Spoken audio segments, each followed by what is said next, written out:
thank you very much for the opportunity to make some few remarks. This is a very nostalgic moment for me, as you all very much aware. Honorable Haruna Eddrisu is a respected colleague who has inspired me in so many ways. On this occasion, and on this occasion only, the minority's position is that Dr. Yao Educhum shall take up. Very much aware, Honorable Haruna Eddrisu is a respected colleague who has inspired me in so many ways. On this occasion, and on this occasion only. And then the nominee will most likely be discharged.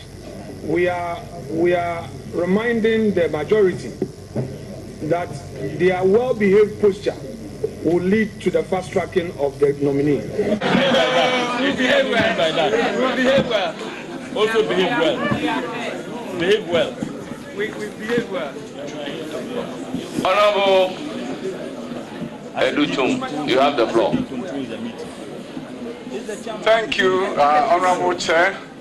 I also have that kind of nostalgic feeling coming to Parliament and having our leader guiding, mentoring, and now leaving the Education Ministry, and he's about to take over. So it's a very interesting moment. I also have that. Let me first of all congratulate you, Honorable Haruna, on your nomination for this very, very important ministry. Thank you. For our great nation, Ghana. Honorable Chair, I know Honorable has done some work at the Ministry of Employment and Labor Relations. At that time, he superintended over TVET education for most of the TVET schools that are now under the Ministry of Education. Chair, I would like the nominee to share with us, beyond the manifesto commitments, what are some of the things that he's going to look out for in terms of the role of education in this fourth industrial revolution, 21st century. Education is very important. I want him to share with us what his ideas are and what are some of the things that he's going to be looking out for to ensure that we have a more robust education system. Thank you, Chair. Thank you very much. First Deputy Speaker and Chair of the committee, leadership of the committee, and Honorable Minority Leader, members of the Appointment Committee, and colleagues who have had opportunity to come and solidarize. It's my honor and privilege to respond to the question posed by the just past Minister for Education on what President Mahama and the NDC intend to do with the education sector. Let me assure the Honorable former Minister that I conceive of education not just as a matter of human rights, but a powerful and key driver of development and one of the strongest instruments that can be used to reduce poverty, improve health, and ensure gender inequality. President John Dramani Mahama intends to increase investment in the education sector to respond to the infrastructure deficits of the education sector, beginning from preschool through basic primary education to free secondary school and to the tertiary level. Enormous financial investment will be made to continue with major initiative that was done. Chair, fortunately for me, this is a sector which has the best of expertise. I intend to rely on their varied experiences and expertise to guide me in the formulation of policy, the improvement of policy. Kind of nostalgic feeling. Let me assure this committee that President John Dramani Mahama has no formulation of policy to cancel free senior high school. Therefore, those who listen to him, even in the course of his campaign, to have stated that he will expand free senior high school to private schools was to tell Ghanaians that as President of the Republic, he wants to give true meaning to Article 25 of the 1992 Constitution and Article 38, which spells out the objectives of our educational policy. But Chair, the important thing is that he will subject the free senior high school to a review. The review will mean subjecting it to, one, there will be a stakeholder national education forum to discuss the future and state of education in Ghana, with emphasis on the future of the free senior high school, in particular how to assure it of adequate, reliable, sustainable financing. Mr. Speaker, I do not want to, at this moment, stir a controversy, but some of the numbers, Mr. Minister, as you may recall, I will validate some of the statistics to some statistical validation of those issues. So we will undertake a stakeholder forum which will involve donors and partners, involve academia, parents and students to review the free senior high school program. I should acknowledge, Pearl have noted, that it remains one of the boldest steps in wanting to transform education. It was a matter of debate between free universal education absorbing all the costs and progressively free, starting with infrastructure. But President Mahama intends to undertake a comprehensive review of it to make it sustainable. Thank you. You have a further question? Yes, of course, sir. Yes. Yeah, let me indicate that we have two members, leadership of the subject matter committee, but the two of them will not ask questions. One will pose all the questions.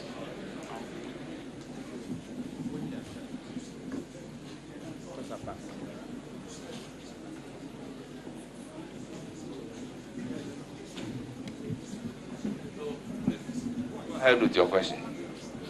Honorable Chair, I'm grateful for the response from the nominee. Honorable Chair,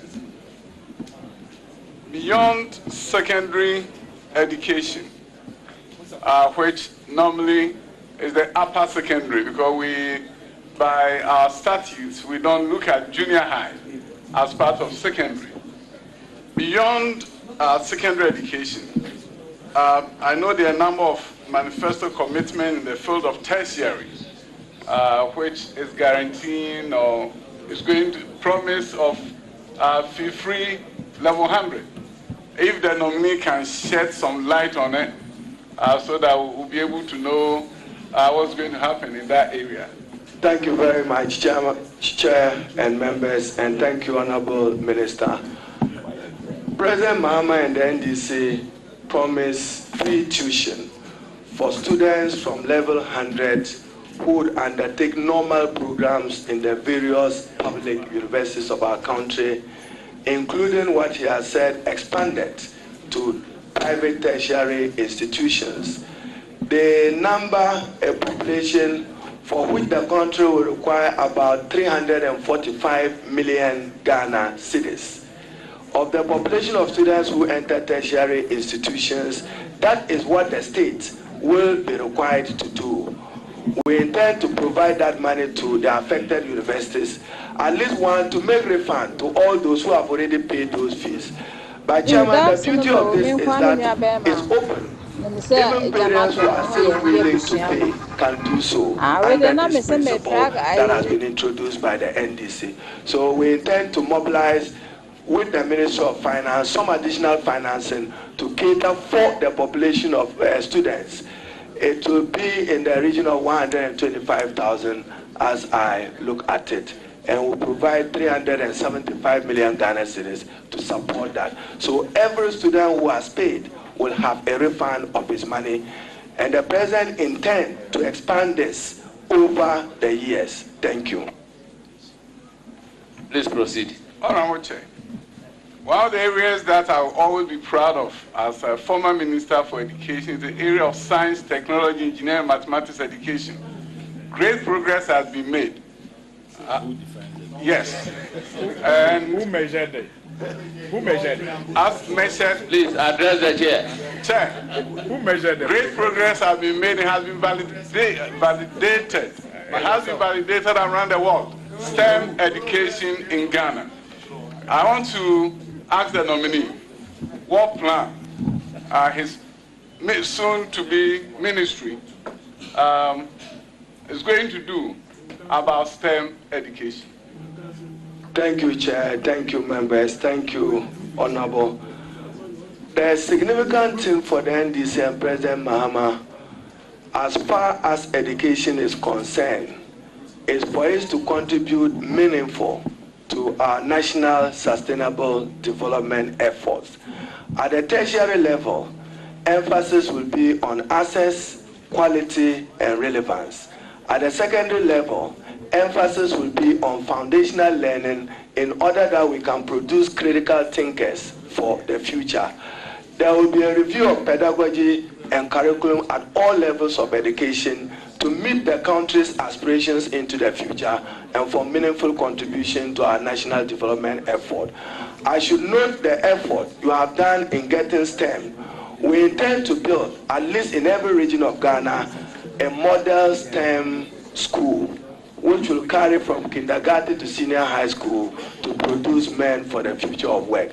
We appreciate that going into the future, we will need to train more people in science, information and communication technology and engineering. In that respect, our universities will be expected to relate more to industry without compromising their core academic objective training models. Thank you, Chair. Any further question? Yes, please. Honorable Chair, this House have had an opportunity to approve GETFund formula, which I've all lamented about capping and debate about uncapping. I want to know the opinion of the nominee in the next budget coming up, what he intends to advocate for and push for in order to meet these aspirations of this House, which has been around for a long time. Thank you, Honorable Chair. Thank you very much, Chair, and thank you for the question. And for me also nostalgic. Those days in 1997, I was one of the strong advocates with many of our colleagues around here to advocate for the establishment of the GETFund. Before then, tertiary education was largely public funded. Tuition remained free. There was no access even to private tertiary institutions. The Ghana Education Trust Fund has done its part. In the last few years, it has suffered because of the decision of then Minister of Finance to cap it. President Mahama and the Minister of Finance have gone public, and I join them in saying that we will uncap the GETFund to free additional resources to support robust infrastructure development. Indeed, mathematically, cap GETFund today is about $3.2 billion Ghana cedis, 3.2 billion Ghana cedis.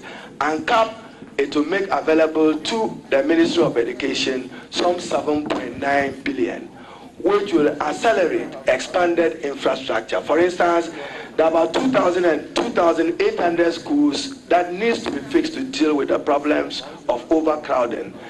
There are about 26,000 schools which has no changing facility for young girls for purposes of hygiene.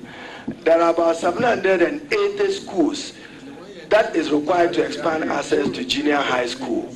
We will uncap GETFund. I would engage the Minister for Finance to do this as a matter of expediency, and for the President to engage with the IMF to review the memorandum which included the GETFund in the negotiations. President Mahama has said that he will review the IMF. So part of the review will be to uncap the GETFund and free those additional resources to support the country to rely on GETFund resources to finance education generally, in particular higher education. Approve.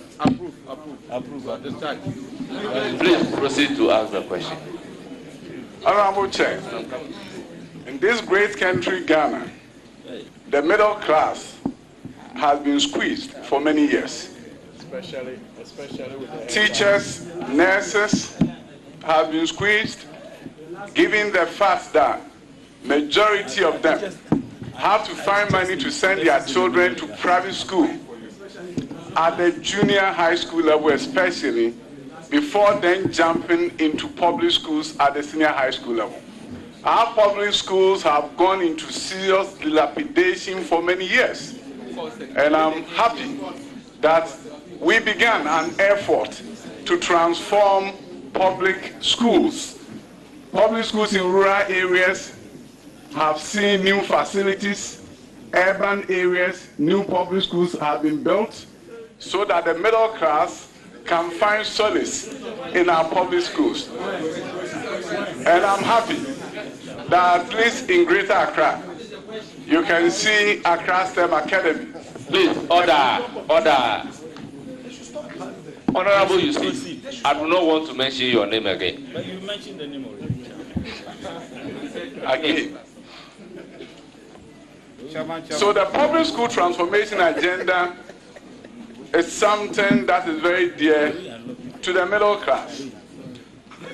Honorable Chair, I want to ask my soon-to-be Minister for Education, what are his ideas and opinions about making sure that children, all children, have quality public schools to attend, and that if a parent doesn't have the resources, they will not go and look for a loan to send their children to private schools. Thank you, Chair. Thank you very much, Chairman. Chairman, our intervention in the education sector will be all-encompassing. We will give true meaning to the pursuit of free, compulsory, universal basic education. In my reading in the last few days, I have come to appreciate a major dichotomy which needs our urgent critical attention. Rural-urban dichotomy in the quality of education, northern-south dichotomy in the quality of education, and more deprived schools not producing because of quality of teachers and the presence of teachers in those areas. I intend, even when we assume office, to engage the Honorable Minister for Local Government as part of the financial realignment to get him to accept that teacher accommodation can be done by realigning common fund into building those for teachers in the rural areas. I do know that conditions of service generally for workers in the Ghanaian public sector is not the best. I had the privilege in the last few years to be Ghana's Minister for Employment. I did my utmost best to deal with some of the most incipient labor disputes of the country. But nonetheless, the cascading effect of what you do for the teacher, its economic and financial implications for the nurse, the pharmacist, the doctor, is what guides the purse. Therefore, what is in the kitty? We need to improve revenue mobilization generally. And in education, it will be appreciated if, and Parliament members are here, if we can dedicate 20% of national expenditure into education, or allocate at least a minimum of 5 to 6% of GDP to support education, then over a 10-year period, we would have done enough to expand and make these facilities available. At the basic level, and this was my concern, you haven't achieved free compulsory universal basic education, and you have up there a free senior high school education. You will still have in urban areas, Honorable former Minister and Chairman, in the urban areas, the out-of-school dropout, you see them. In the rural areas, you don't. That's the danger. We also have to be careful that we are not producing unemployed graduates from free senior high school who would become a threat to and unemployable. So that is why, Minister, I hail some of the TVET initiative, because we have to improve employability. And employability is better than through technical vocational training. We will expand access to all TVET institutions. I'm aware that some of your initiatives were 30, 20, 40%, because you didn't have money because you capped GETFund. You remember, I don't want the minority leader to look into my eye. So they are capping the free resources for you to be able to expand those TVET institutions. President Mahama and the NDC will complete all those TVET institutions, given respect to the directive principles of state policy, that as president, he has a responsibility to the state to continue every good initiative of the previous government. I thank you. Thank you. You have further question? Please go ahead. Oh, it's okay. And I plead that should be the last question. The last one. Honorable Chair, I think there has been interesting debate about the issue of E-blocks. Yes. And the one you abandoned. E-blocks, we completed a number of them across the country. But the good news is that government is a continuum.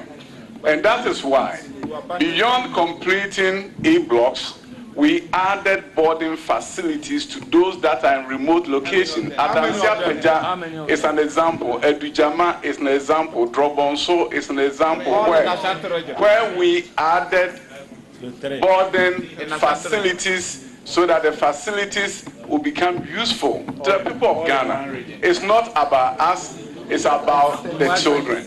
So I think beyond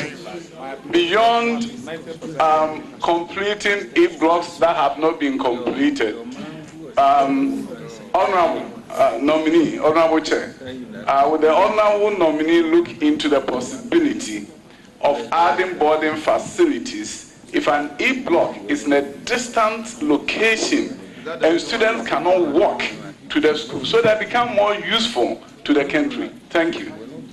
Chair, the government will have no difficulty at all accepting to work to add boarding facilities where it's necessary.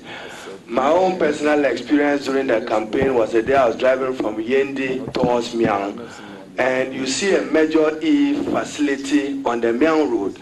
I saw school girls and boys walking the street from Yendi Kulkwin walking towards that area. That reminded me that if there's any opportunity to add a boarding facility to that, we should do that. And then also in Cherpune, and also on the same road, I saw a facility where many of the catchment communities needed that. We would have no difficulty expanding boarding facilities where necessary. Ours is to expand access, ensure relevance and quality delivery by improving the conditions of service of teachers to the best that the economy can do, and to improve their quality through motivation. Thank you. Thank you very much. Chair, thank you. Honorable Yusuf, you may have the floor. Thank you so much, Honorable Chairman. And first of all, let me congratulate my senior brother, Honorable Eddrisu-2025, for this nomination. And also just to put it on the record that we are very proud of you, especially with the young politicians from the north. And you serve as inspiration to us from your days as the student leader all the way to your parliamentary responsibility, from being a Minister of Communication, Minister of Employment, and now Trade, and also this. My question to you, Honorable nominee, one of the biggest challenges in our educational sector is the high drop rate of at the basic level. And according to the African Education Watch, in the northern region, only 5 out of 10 students who enroll in KG are able to complete primary school. And after that, only 3 are able to complete JSS. Being the first Minister for Education from the northern sector of our country, in the Fourth Republic. What will you do to ensure that we address this issue that Ghana Education Watch have just identified? Thank you. Thank you very much, Chairman and members, and colleague, thanks for those warm compliments. It's important again to recognize that as a country, there is the northern-south divide when it comes to access to education, beginning from 1876, when the first school was established, and subsequently in the north, we got ours around 1951. So you can imagine the gap and the deficit. Even Achimota School around 1924, at the time that Tamale Secondary School, which became the first in the north, we will work to close that gap. Indeed, even for the implementation of the free senior high school, it is noted that participation rate is very high in northern Ghana. That explains that probably it is true that poverty was a problem to accessing quality education. So it's quality, equality, and equity. I also note that there's about 5,000 infrastructure deficit when it comes to provision of junior high school, basic schools, and secondary schools in northern Ghana, and also in Oti and western north. The statistics is not too encouraging for them. The urban concept, many in this area have taken full advantage of it. With the rare privilege of the President entrusting me as his Minister for Education, I will work towards equity and improve quality to education at all levels of our country. I would endeavor to close that gap, recognizing that I may have to do some affirmative action interventions to get it going, to correct some of the historical imbalances that are deficit. I thank you. Thank you very much. It's now the turn of Honorable Roxanne Nelson.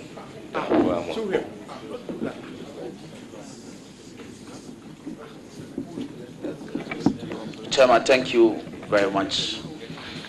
Leader, you are welcome. Thank you, Honorable. Yet you are moving to your fourth ministry, from communications to trade to labor and employment, or employment and labor, and now education. I'm sure something bigger will follow this. You are welcome. Let me say that the dexterity with which you answer your questions, oscillating between different subject areas, even though they are education, tells me that you flourish in this portfolio too. You will do well. And let me also commend you that I'm part of the people you mentored. I remember very well the day you asked Abuja to mentor me because I have potential. And we are your products. You know your products. We have about 7. Sweeney is here. So we want to commend you for this. I want to wish you well. And we know that the reform that the sector cries for, you bring to bear, especially in areas that require it. The free SHS bill that was never done, I'm sure it will be one of your priorities so that it could be passed to ground this good policy. We wish you well. Approved. Thank you very much. Thank you so much for those warm words. I will take a comment from the Chief Whip, Honorable Nation-Prez. To make it brief. Let there be order. Who said John? Who said John? Honorable Leader, may I have your attention? We are not in a lecture hall. Let me join colleagues to commend you highly for your nomination. Not to depart essentially from what my good friend Rambo Fellow said. We've known you way back. We all know, I personally know what you have done in terms of your contribution to where I am today. I recall our days at the Nooks. I can only urge you and encourage you. I don't have a question for you. For the first time. Your competence cannot be lost on somebody like me. And those of us in the minority, especially. We know what you are, and what you are capable of doing. I only want to caution that just be careful as you move forward. We are praying for you. Please be careful. Expectations out there are very high. And those of us in the minority, we love you. We want to see you succeed. We want to see the Honorable Haruna succeed. I am only questioning. Honorable Leader, I'm only questioning. Thank you. Just tread with caution and just be cautious. We are with you and we wish you well. Honorable Chairman, thank you. Thank you very much. I will now move to Deputy Majority Leader, whether he has a question or a comment. Honorable Haruna Eddrisu, congratulations. Thank you. Indeed, and the right for the courtesies we are seeing this morning because of your long years of dedicated service to our country. And there's no doubt in my mind that you are going to be a very successful education minister. I have personally worked with you and with a lot of support as energy minister. I've sat with you, and so there's no doubt in my mind that you are going to be very successful. But the sector you are entering has a lot of challenges, and one of them has to do with industrial unrest, especially strikes by various professional groups in the educational sector. I know you've been a labor minister, and these are challenges that will stare you in your face as a minister. What are some of the strategies that you'll be adopting to address some of these challenges? Chair, thank you very much. As I have said, it is a sector which is also advantageously has the best human resource of our country, from the professors, doctors. We will work with them. Industrial disputes are inevitable, and for a developing country, you naturally should anticipate some labor unrest, some conflict between labor and government on matters which borders on their conditions of service. For the universities, the statutes of the university provide how council can negotiate them.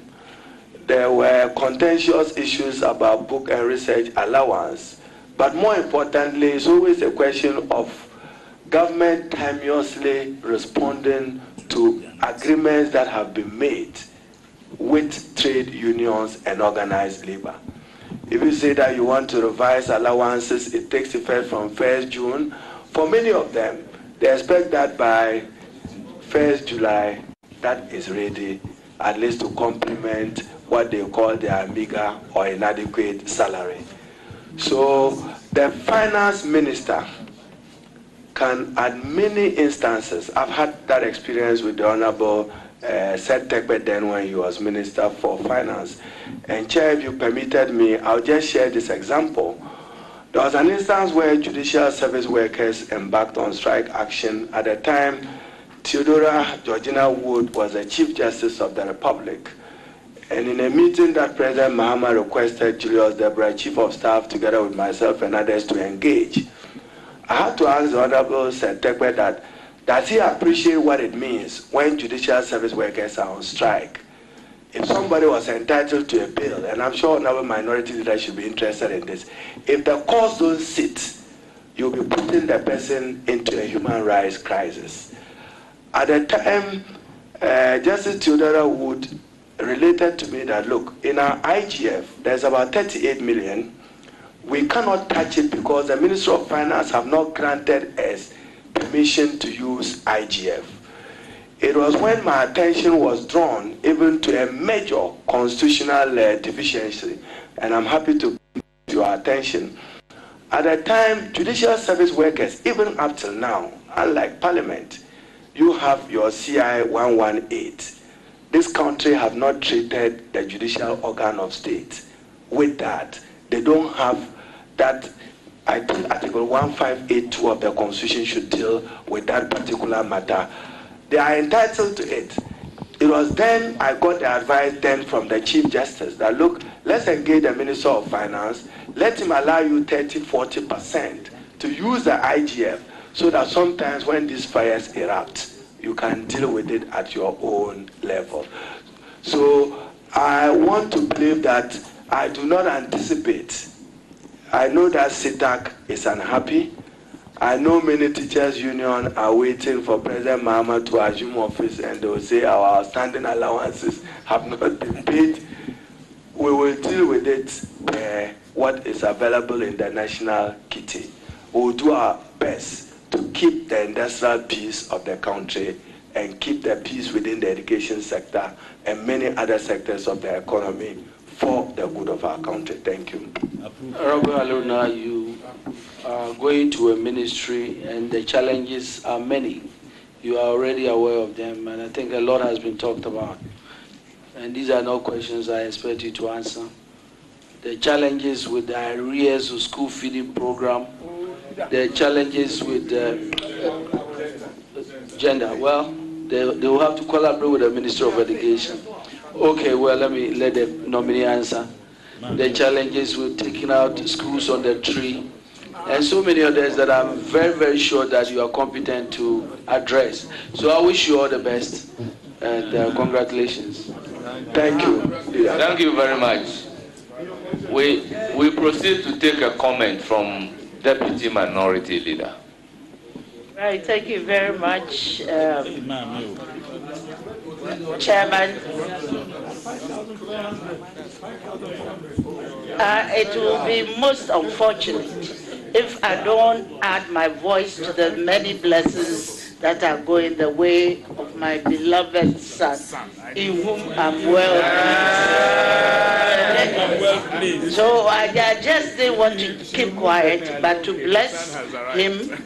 I know your competencies, and I know when people were questioning why education, I knew what you could do. So I bless you.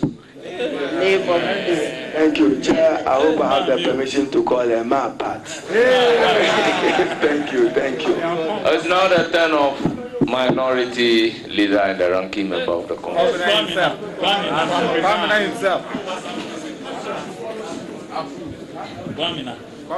Chairman, thank you very much.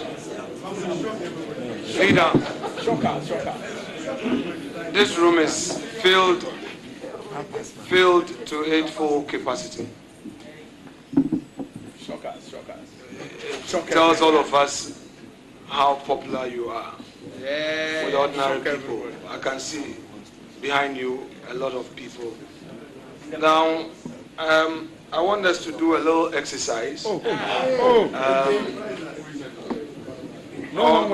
your CV, you have on page 1 of 3, you have for residential address, 2 Shippy Close, Fedios, Cantonment, Accra.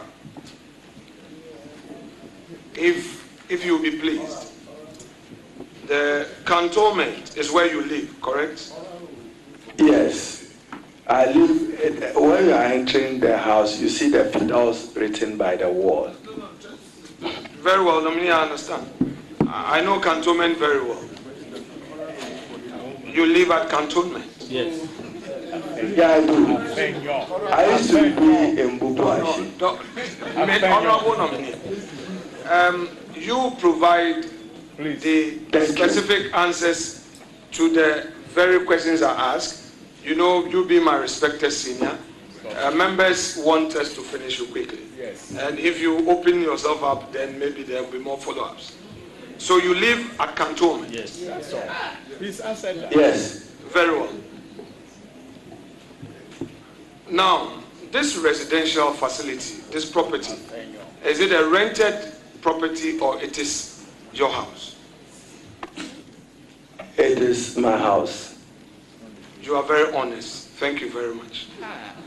Thank you very much, Honorable Haruna Eddrisu. The reason why we, the young ones, respect you is such courage to face the truth that will take you higher, as prophesied by Roxanne. So it is no offense for a politician to own a property at Cantonment, correct? Not at all, depending upon your... Order. Chairman, with respect. You've had calls to caution the friends of this committee from the majority side. Please, let us observe some decorum, respectfully. Honorable Haruna Eddrisu, saying, in crying for now, what say? Mate, Cantonment, baby.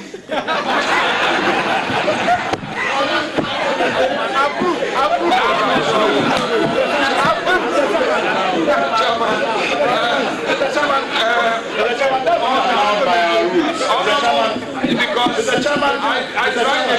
I tried the tree with you because on your CV. You should translate. Oh, colleague.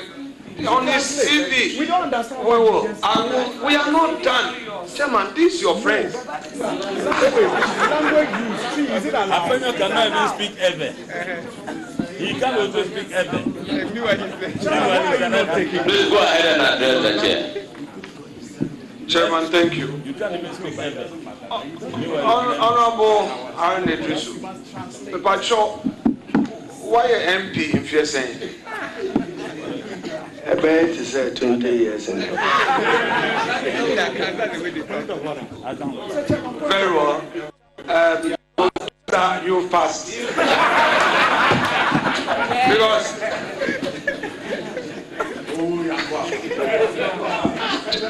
the honorable nominee, you say on your CV that you speak English, Dakwani, Hausa, and Twi. That's true. I am thus far impressed with your Twi. I'm sure that there is a Southern inspiration.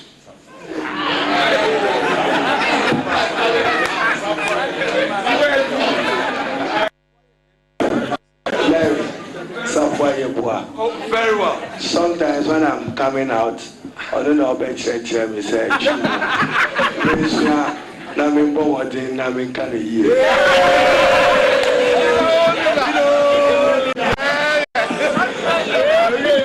So, Chair,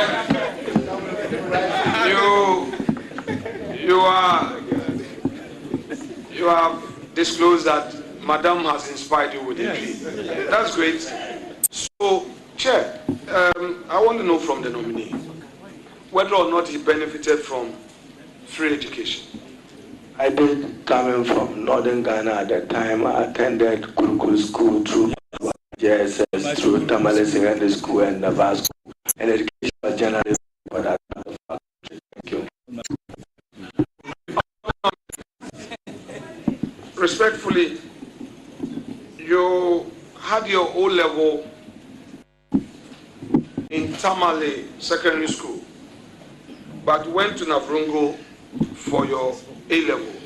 Can you tell me what inspired you to move from the Great Tamasco, right? Oh, Ghana from the Great Tamasco to the Great Nabasco. Great Ghana School. When we wrote the GC O-level exams, I think that I didn't do well in mathematics for that particular sitting. And Tamasco at that time was insisting on a particular grade. And Nabasco was open.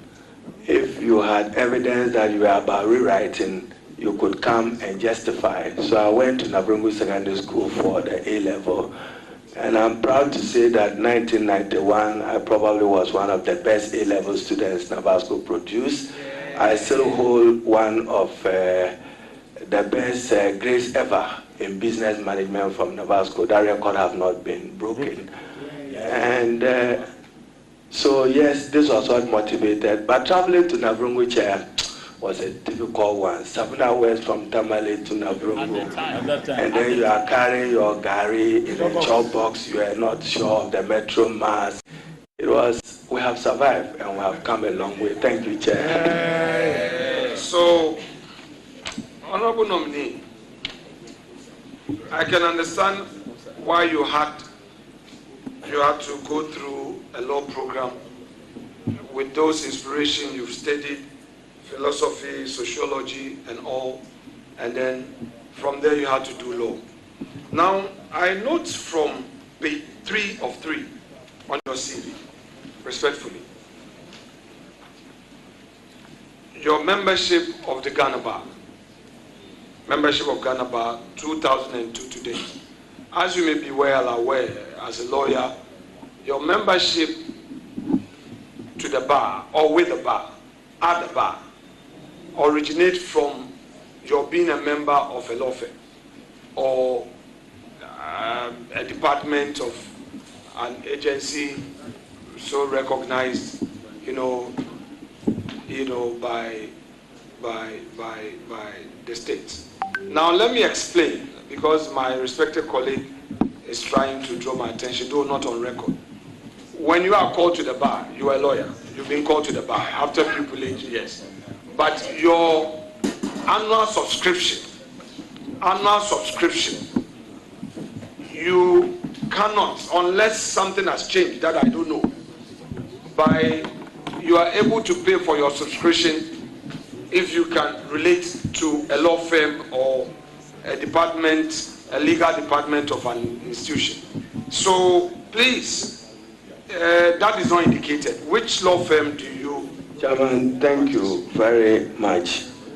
At that time I finished University of Ghana, even though a student activist, I had a strong bond with Speaker Alban Bakben, and therefore he recommended me for Law Trust.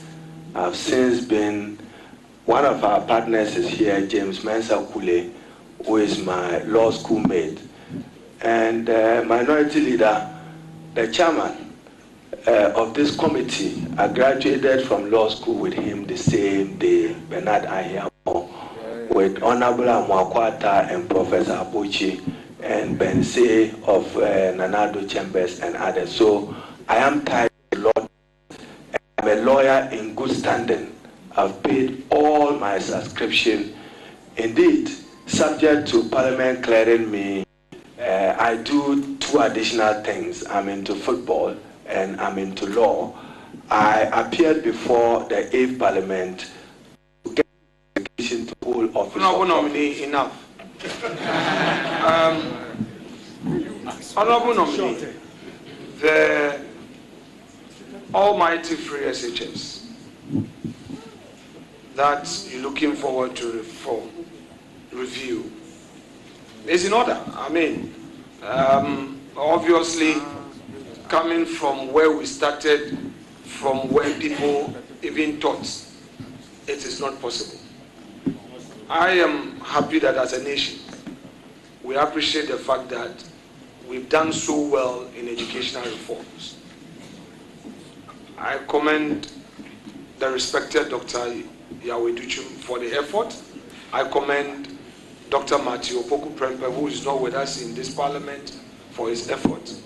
And above all, the Akufo-Addo government. I feel assured that you intend to review and look at the areas that were not too successful so that you make it better.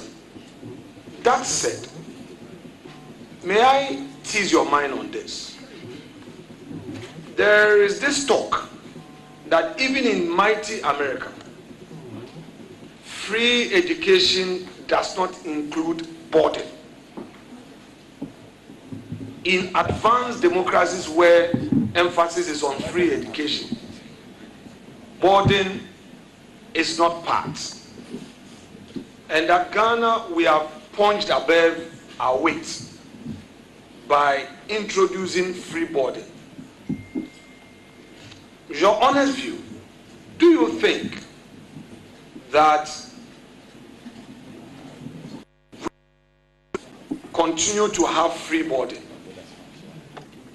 Even expanded. Kandiga is not America. Wilgo is not America. I'm sure one of the communities in the Winneba area is not America. They have access. The transport systems are networked and effective. It is not so for Ghana. For many children, I'm sure members of parliament even have to buy bicycles to support them to be able to commit to school daily. It means that for some to access this good quality education, they need to do more. So increased boarding facilities for deprived rural areas is important. Review, as announced by President Mahama, is not cancellation. Thank you. Honorable Chair, if the nominee will be pleased, I should proceed to have a discussion with him on the tertiary education we have in Ghana. His party in opposition promised free university tuition for year one. And in all fairness to your government, you were very specific that you pay for year one. First semester of the academic calendar for the universities have since commenced. May I know from you whether you intend to implement this policy in your first budget to take care of semester one? On the authority of President Mahama, I'm sure his Minister of Finance, if this House approved, Honorable Tuforson, will present the reset budget of the government. It will include some provision of some 345 million cedis to cater for admission fees for students undertaking courses in the normal subject areas, not professional areas like medicine. And for President Mahama, this is a model to experiment. You will look at it. How do we fare as a country? If it is possible for expansion, then he will expand it. And he's not asked that if you are able, you should not. We know that some students have already paid their admission fees. It will be refunded to them, Honorable Leader. Honorable Chair, we are in public discourse. If the nominee will be pleased, may he bring clarity to this matter. In your manifesto launch, which took place in Efutu, Winneba, Efutu. By the way, Winneba is the capital of Efutu. And you entered Winneba with all glory and assurances to the nation. You did not say admission fee. The statement was free universities. I'm quoting President Mahama's words. Free first year tuition fees. First year, we have semester 1 and semester 2. It is the NDC manifesto did not promise admission fee for first year. It did not promise admission. So I just, with the greatest respect, at the risk of sounding immodest, pray you to bring clarity to what exactly you intend doing for the first year university students? Thank you very much, Leader. Fortunately, I was a member of the manifesto committee, so I still recall even when we had to discuss this subject, we asked Professor Odro and a team to go out and work out the numbers for us to discuss with the president before we went public. Leader, for your purposes, tuition is free in all public universities in Ghana. Therefore, we're referring to admission fees. Thank you. Honorable nominee, the jury is out there, so some of the issues we are unable to resolve, we'll leave it for the jury to determine. There's no problem. We have to move on. Now, let me also, for the benefit of clarity, if you say all universities, does that also mean all tertiary institutions? Leader, if you note, that's why, for instance, expanding free senior high school, the president said public, because the double track system has to be addressed. So we have to look into private senior high school. What capacity do they have? Maybe 150,000, and you have a number of 300,000 young people who ought to be in school. Today, as we speak, year 3 and 1 are in school, 2 is home. Or year 3 and 1 are in school, 2 is home. Honorable nominee, respectfully, I'm not cutting. I think the mainstay of my question was in respect of the tertiary. You know, we have nursing colleges. We have colleges for animal husbandry or veterinary. You know, we use the word universities for that purpose. So yes, so that is why other friends of committee, there is an important discussion. Now, so do I take it from the clarity you provided that College of Nursing, colleges of education, colleges of agriculture, and other colleges of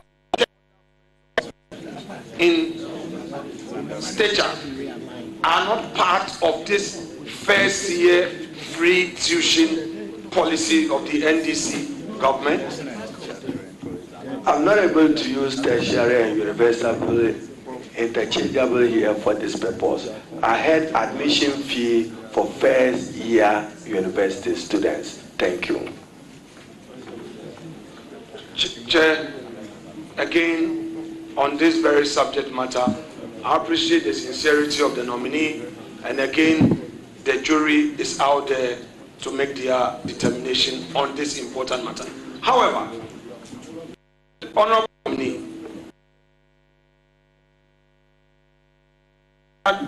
to the expectation of the Ghanaian youth in respect of this free first year tuition, they would find the policy discriminatory if you are only giving this benefit to university students.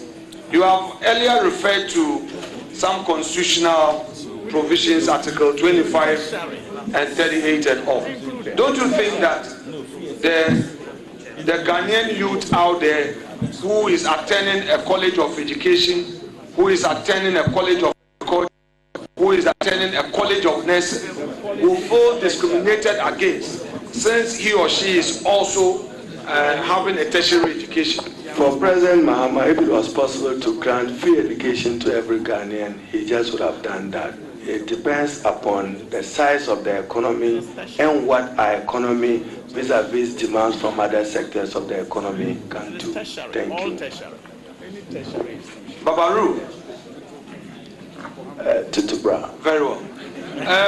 So you have to tell members that you are the only person who knows my two known name in the university.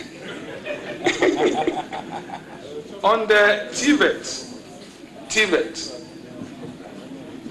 you know, the enrollment levels were low until it was also made free. Can you share with us your plans in ensuring that you sustain, one, and two, to encourage as many talented Ghanaians to walk that path in acquiring skills, rather than insisting on going into the mainstream senior high school? Thank you very much. The relationship between industry, employability, hinges on the quality and training of young people with employable skills, which are largely technical, vocational. I'm aware that the Honorable Eddrisu and his colleagues tried a number of TVET institutions. In my review of the handing over notes, the infrastructure, he just started when government had to go through the debt crisis, and therefore there was no funding to complete many of them. Be assured that we'll complete all of them to support President Mohammed's agenda to get more young people employable by way of those skills. Now, the problem with many of the TVET institutions was retooling and equipment. It's not just about building the infrastructure. If you said carpenters, have you provided for their training? If you said masons, have you provided for their training?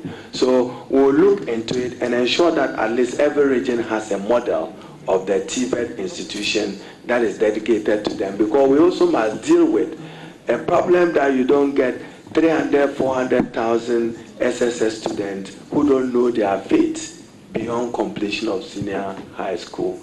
Then you'll be producing a cohort of unemployment graduates for that category of young people. So we would invest in TVET. Technical and vocational education is important, and requisite financing will be provided for them. But as I said, I look forward to decapping GETFund and dedicating many of it to get robust infrastructure done. Approved. Chair, if the nominee will be pleased, I would want to draw his attention to His Excellency the President. On his campaign, I believe he identified some challenges in the school feeding program. And at one point, he did indicate that instead of government having to procure for the schools, he will rather come up with a policy to let the head teachers themselves procure the items, the food items directly. In other words, he will transfer the funds to the schools so that the schools themselves would procure the food items for the students. May I know from you, Honorable Nominee, if indeed, beyond the campaign rhetoric, this is also part of the policies that you are going to introduce as a way of ensuring, in your own way, efficiency in the free SHS system in terms of the aspect that deals with school feeding. First of all, to note that in our manifesto, the words that were used was to implement no academic fee policy for first-year students in all public tertiary institutions, including universities, colleges of education, and colleges, for the record, leader. So this is I know why I was pushing you. I'm happy, you know. I appreciate it. I know why I was pushing you, because your manifesto is here. So I wanted to be sure. And so I'm happy you've gone back to clarify, to give assurance. Thank you. Yes, I must. If opposition leader cannot have access to your manifesto, then what is my use? I must have it. Thank you, leader. And Chair, school feeding. School feeding in this context is referring to the senior high school, not the basic school feeding. Yes, school feeding for senior high school was largely done in a centralized form by the previous government, taking advantage of two institutions, the Buffer Stock Company and the Ghana Commodity Exchange. And it allowed for central pitches in some quantities of these food items. Headmasters already played some role when it came to perishable items. We have to phase out implementation because we cannot afford any food shortages as the schools run. 3rd January, we have to provide for stability of their calendar and make sure that there's adequate food and the quality of the food. But certainly the GES and headmasters will have a role. It's more, Chair, a cash flow problem and how early the Ministry of Finance releases those funds. If we are not careful, there will come a time that you would have done purchases and major suppliers will say that they won't do it because they've not been guaranteed or assured. So we have to deal with the cash flow problem, which is a matter which can be resolved between the Ministry of Finance and the Ministry of Education. But for us is to assure that we stop any potential disruption of the school calendar arising out of the lack of or delay in getting these food items to the school. We will work with those institutions, but define a role for the headmasters in a phased out process. Thank you. Senior, please. Employment. My constituency produces the highest number of diploma and B.Ed graduates. Bachelor in Education. As you may know, UEW was established as a specialized tertiary facility to train teachers and feed that market. On daily basis, they come to me. This morning, I received a message. Which message is to ask you what plans you have to get as many of them who have graduated and are still unemployed into getting the employment with GS. GS, it will be a function of availability of funds and a matter of vacancies arising, the location of those vacancies, who is willing to go, and then the Minister of Finance granting clearance to the Minister for Education to recruit such number of teachers as may be desirable for the running of our educational system.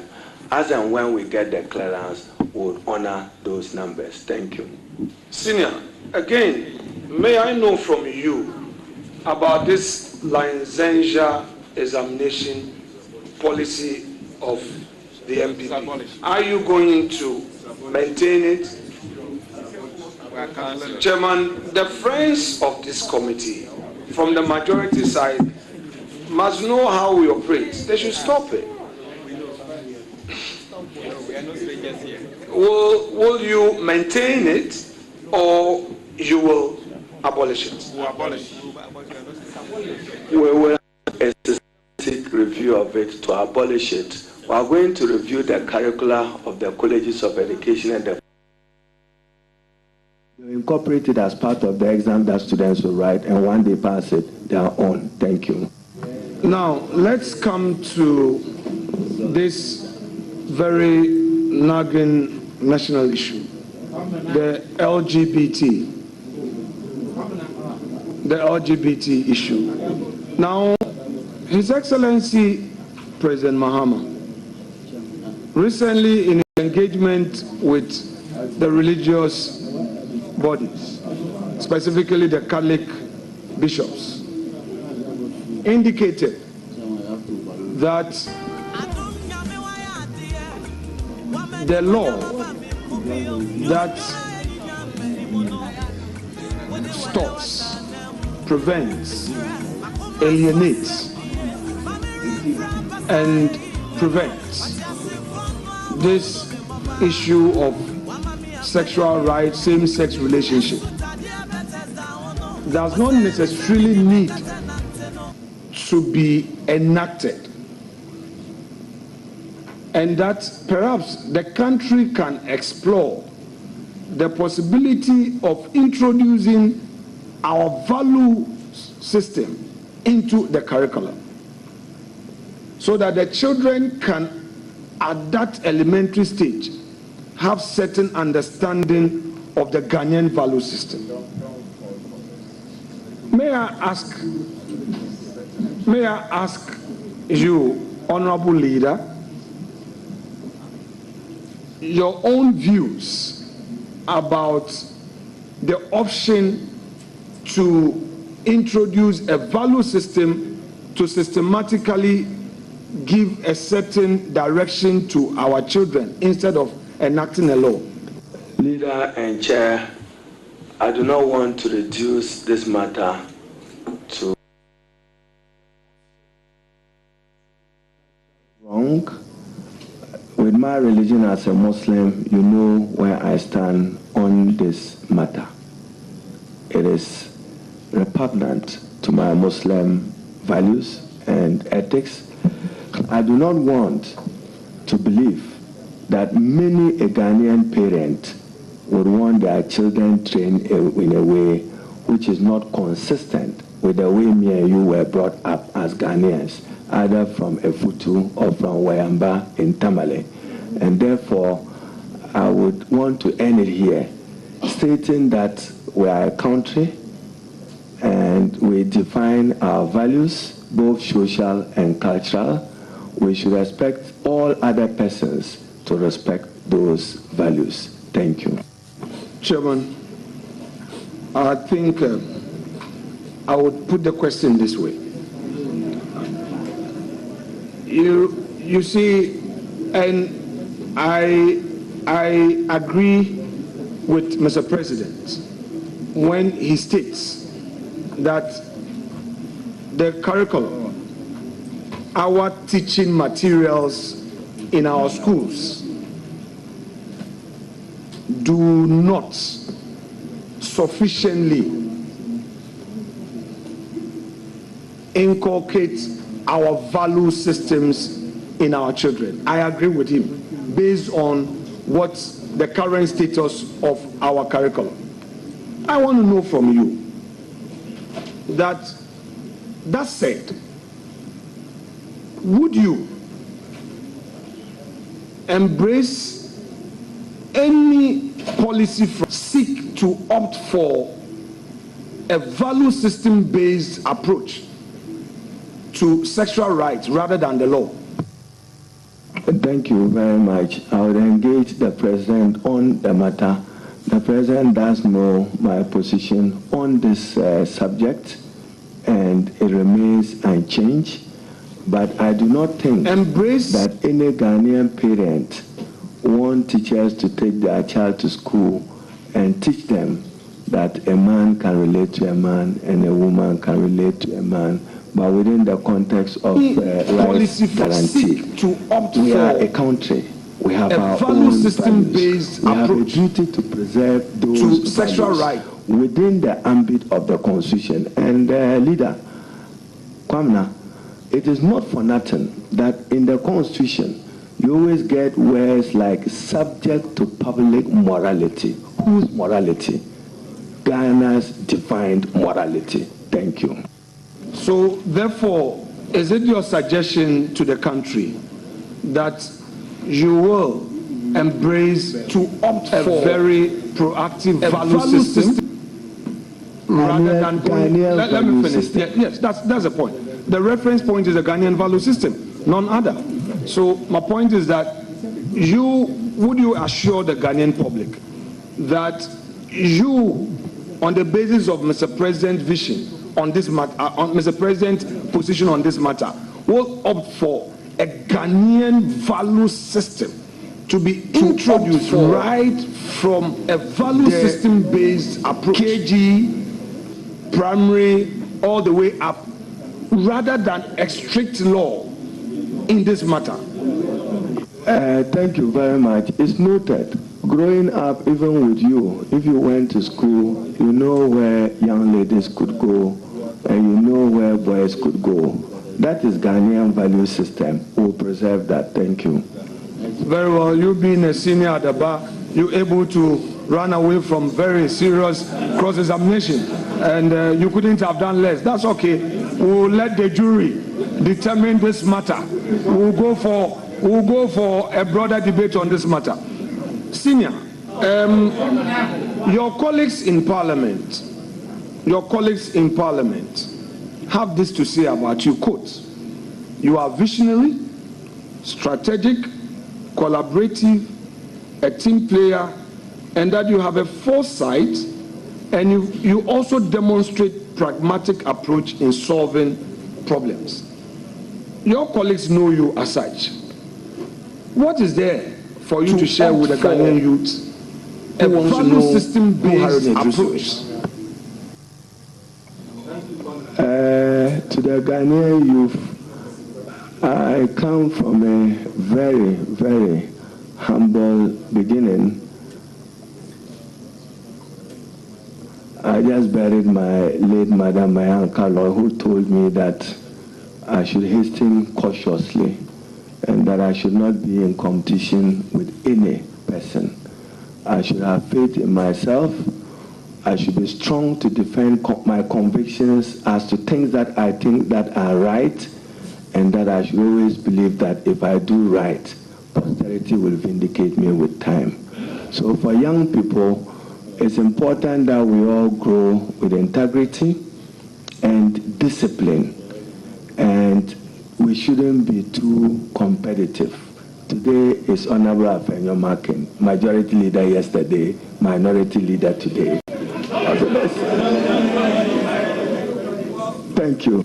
Colleagues, Mr. Chairman, I'm compelled to make a disclosure, and it's because Honorable Eddrisu is serving as an inspiration to the many youths out there. It's not only they, including me. I recall when our party won in 2016, and in 2017, I didn't get selection. It was one person who told me that come what may, I will be a leader, and I have become a leader. So, leader, I didn't know what you saw, but I just want to say that we appreciate you. Now, let me ask you, what is your, leader, don't look at your time.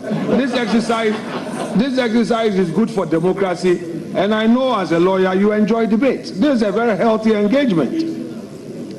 Chair, what is your relationship, your working relationship with Honorable Dr. Clement Apak, who is a respected member of the academia and found his way into Parliament? Solid. In fact, leader, the Honorable Clement Apak, I shared a true stance with him. We're in Commonwealth Hall together. I should remember that. Honorable Apak, you are supposed to be calm when there's an advert in your favor. You are not supposed to. You're not supposed to be touting your own whatever. If you can do your own work, do it. We're in Commonwealth Hall together, and I still remember those days with him and Chief Magas when they wanted me to be the chief vandal. It is when I told Commonwealth Hall that I was keeping my eye on the SRC or NUC's presidency, depending upon what support. You know the essential qualification to becoming a chief vandal. So you had all those essential qualifications. Thanks to him. Very well. And thus assured, I entertain no doubt that should Mr. President ask you certain relevant questions, he will receive a tank. Leader, you are making a determination for the president. Report. Thank you. No, get my question right. This is hypothetical. It's very hypothetical. I'm not part of your government. I'm a humble opposition leader. I'm asking you that should you be given the opportunity, should he be assured of receiving a tongue of good report from you? Leader, the assurance of the president is weightier and better than mine in this matter. Let me conclude by asking you this. We are politicians, and this is my last question to you. And again, I want the Ghanaian youth to listen to this and how you answer it. We go through low moments in our politics, days of adversity. You were a student leader, rose to become a cabinet minister. When your party was in opposition, you were privileged to have been selected as the primus of your inter-pares. And you became the primus of your side for some 6 years. Share with us, how did you find your transition? Transition from where to where? That is when you had to give space for a younger you were privileged to have to take over from you. I took it very easy. When I was told that there would be a reshuffle of the minority, I believe I got a call whilst I was entering Joy FM for a major interview from President Mahama, and he indicated to me that, Harun, I'll call you shortly to discuss a very important matter. If you remember, I think it was PM Express. And for me, if you look at President Akufo-Addo's State of the Nation's address, the last one, I should be the most encouraged. At least he admitted that he suffered an effective opposition in the hands of Haruna Eddrisu and the likes of our MPs, even if he didn't say so tacitly. He said the nature and character of the parliament, the speakership, and his inability to get things through. I believe that in the last 7 years, I served my country well as minority leader, contributing to, you know how I got it under your slaves, getting Bagbin elected as speaker. And for many in the NDC, those of you who were at Marriott Hotel, the Honorable Yusuf and Sohine and nobody is here, I told them that a tortoise will ride an elephant at dawn. You remember that? Didn't a tortoise ride an elephant? We worked towards it and we achieved it. And you know, I had Honorable Muntaka. We had a certain gelling chemistry of a relationship. So as minority leader, getting Bagbin elected was significant for me to change the course of parliamentary accountability in our country. Research have demonstrated that the A Parliament will be remembered for its effectiveness in demanding accountability. There are many policy issues that I'll walk to you and Che Mensa, and I'm sure I can use the word today. There was a day they said, Mwatono, he's been bought. So I walked to you and said, Che, Namiyakubi na Otomo. I told the Honorable Che Mensa that no, some decisions I'm guided by the good of our country and the future of our country. And that I take those decisions taking responsibility. Indeed, I told the Honorable Sohine that when President Mahama begin constituting government, I'll be appreciated as former minority leader. Even the engineering you are doing here, people appreciate a Haruna Eddrisu. There were some decisions that you are guided collectively by the party, and then we take a decision. But as I said, I have never ever regretted being changed as minority leader. I don't carry guilt in my heart. I've had my opportunity. I went out there to campaign and work for the NDC because I was convinced that in terms of the management of the economy, I wasn't satisfied with how the MPP had managed the country and its governance. So I don't carry guilt in my heart. I had a rare opportunity to serve, probably the first in my part of the world, if not the first in my country. And those who know me, there is a Quranic verse that I share with Muhammad Aman Rasul. God does not give you a burden you cannot carry. So I'm sure at that time, God wanted a certain burden off my head. Which burden was that don't be minority leader, be MP for Tamale South. I keep telling my colleagues that my greatest asset is the preservation of Tamale South. And therefore, I thank the chiefs behind me and the people of Tamale South for giving me religious trust to keep the seat. So you can think minority leader was just an opportunity to serve. Those 7 years, my footprints are there and they remain there. Chairman, that would end my questions. Thank you. I shall conclude with some few remarks. That would not be outside of this domain.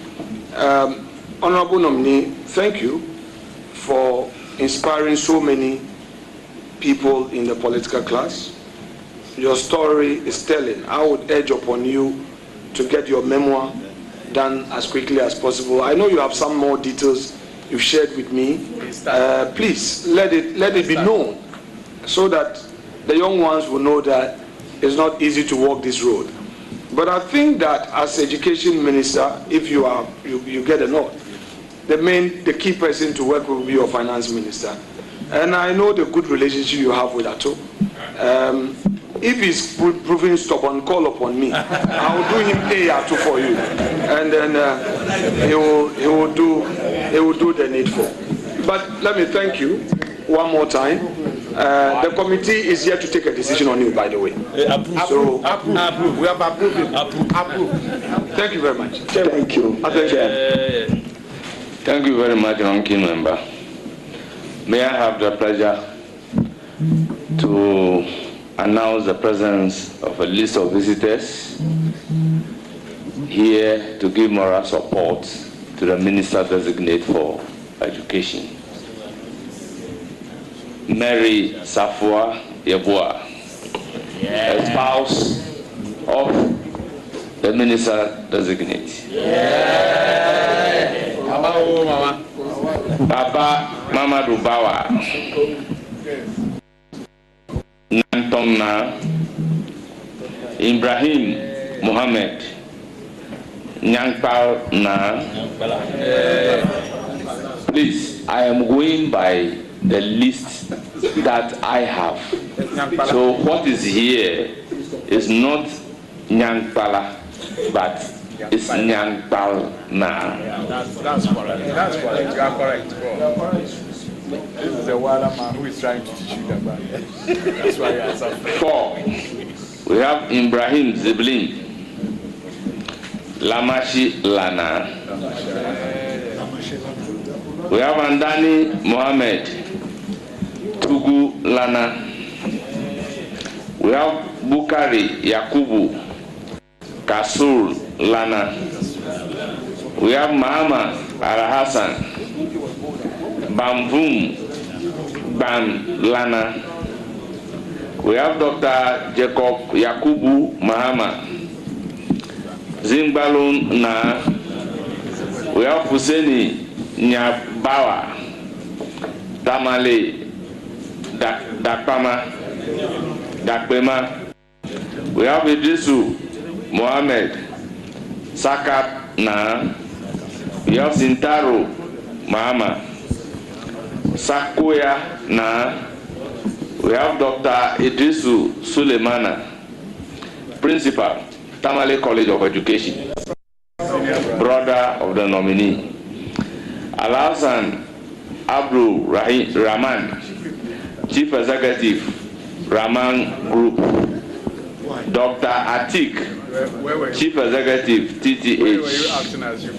Mohammed Abdul Salam, Regional Secretary, NDC, Northern Region, and Chief Executive of NLA. We have Dr. Eddrisu Muntawakil, Neurologist. We have Alhaji Suleimana Abdul Rauf, Constituency Chairman, NDC, Tamale South. We have Dauda Mohammed Jawara, Belegu Lana. We have Abdullah Rami Nyashi Na. Then we have list of officers from the Ministry of Education. Mrs. Mamle Andrews, Chief Director.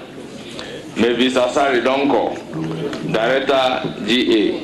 Inusa Shazu, Director PBME. Benis Mpere Jechi, President, Ghana National Education Coalition. Dr. Aisha Akrofi, President, Ghana National Association of Private Schools. You are most welcome. Honourable members, let me state the fact that the Minister-Designate is my classmate. We were 2002 law school batch.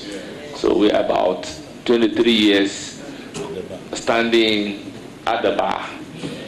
I intend not to ask him any question, but to congratulate him on his nomination as the Minister-Designate for Education. I strongly believe, if given the nod, he will discharge his responsibilities diligently and reliably. On that note, Honorable Minister Nominate, you will surely hear from the committee. Thank you for attending. You are discharged. Yeah.